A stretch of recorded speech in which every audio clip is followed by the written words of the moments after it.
கிறிஸ்துவுக்குள் அன்பான கர்த்தருடைய பிள்ளைகளே, இன்றைய வேத வசனமும் ஜெபமும் 2 தீமோத்தேயு 4ஆம் அதிகாரம் 7ஆம் வசனம்.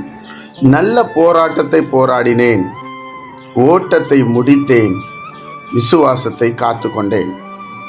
என் அன்பு கர்த்தருடைய பிள்ளைகளே, இந்த வசனத்தை பெரும்பாலும் மரித்த பிற்பாடு கல்லறையிலே கிறிஸ்தவர்கள் எழுதுவது வழக்கமாயிருக்கிறது.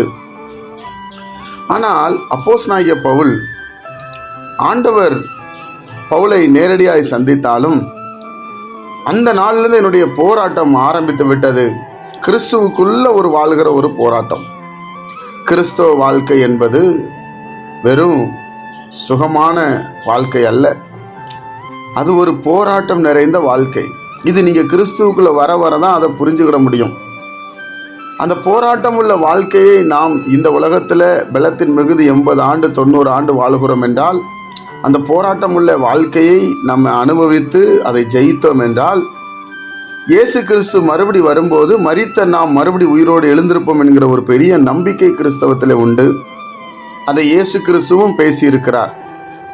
லாசரு ஐஸ்வர்யவானுடைய மரணத்தை பார்க்கும் பொழுது, அப்போ அந்த நாட்களிலே நாம் நம்மை ஆயத்தப்படுத்தி கொள்வதற்காகத்தான் இந்த வசனங்கள் இப்படி எழுதப்பட்டிருக்கிறது. நான் விசுவாசத்தை காத்து கொண்டேன் என்று சொல்லப்பட்டிருக்கிறது. நாமளும் விசுவாசத்தை காத்து கொள்கிறவர்களாய், கர்த்தருடைய நாமத்தினால அதன்படி நடக்கிறவர்களாய் நாம் மாற வேண்டும் என்றுதான் இந்த பைபிள் சொல்லுகிறது. அப்போ போராட்டம் என்பது நம்ம வாழ்க்கையில் இருந்து கொண்டே இருக்கும். நாம் இந்த உலகத்திற்கு இரையாக வைக்கப்பட்டவர்கள். இந்த உலகம் நம்மளை ஏற்றுக்கொள்ளாது. கிறிஸ்துவுக்குள் வாழ்கிற வாழ்க்கை என்பது போராட்டம் நிறைஞ்ச வாழ்க்கை. அதை சுகமாக எடுத்துக்கொண்டு அதை மனமகிழ்ச்சியோடு கடந்து போகும்போது தான் நாம் ஜெயிக்க முடியும். அதை தான் அவர் சொல்லுகிறார், விசுவாசத்தை காத்து கொண்டேன் என்று சொல்லி. இது முதல் நீதியின் கிரீடம் எனக்கு வைக்கப்பட்டிருக்கிறது என்று சொல்லப்பட்டிருக்கிறது. அப்போ கர்த்தருடைய பிள்ளைகளாகிய நாம தேவனுடைய நாமத்தினால இது எல்லாவற்றையும் செய்யக்கூடியவர்களாய் நாம் மாற வேண்டும் என்று கர்த்தர் விரும்புகிறார். அதனால எல்லா தேவ பிள்ளைகளும் போராட்டத்தோடு நாம் தேவனை தேட வேண்டும். போராட்டத்தின் மத்தியிலே தேவனை தேட வேண்டும். கர்த்தருடைய நாமத்தினாலே நாம் தேட வேண்டும். விசுவாசத்தை நாம் காத்துக்கொள்ள வேண்டும். விசுவாசத்தை வழிவிலகி விட்டுவிடக்கூடாது. அதைத்தான் நமக்கு வேதம் சொல்லுகிறது.